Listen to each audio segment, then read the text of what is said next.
Después de la inesperada derrota en el debut liguero, el CAI Zaragoza quiere resarcirse y conquistar el primer triunfo de la temporada. Los rojillos se medirán al Iberostar Tenerife en una pista complicada y ante un rival que destaca por su potente juego interior. Hombres como Sekulic amenazarán a la defensa aragonesa, así lo reconocía el técnico caísta Joaquín Ruiz. Dependiente de todos, es verdad que tienen mucha calidad en diferentes posiciones.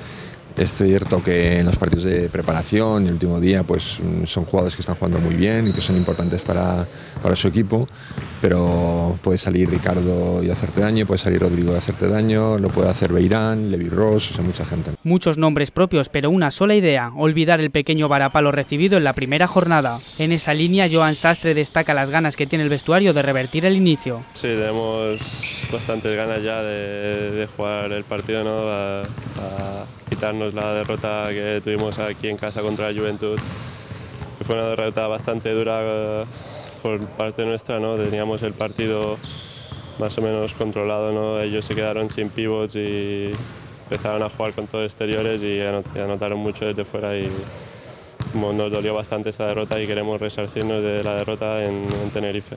La cita el domingo a partir de la 1:30 hora peninsular en el pabellón insular Santiago Martín.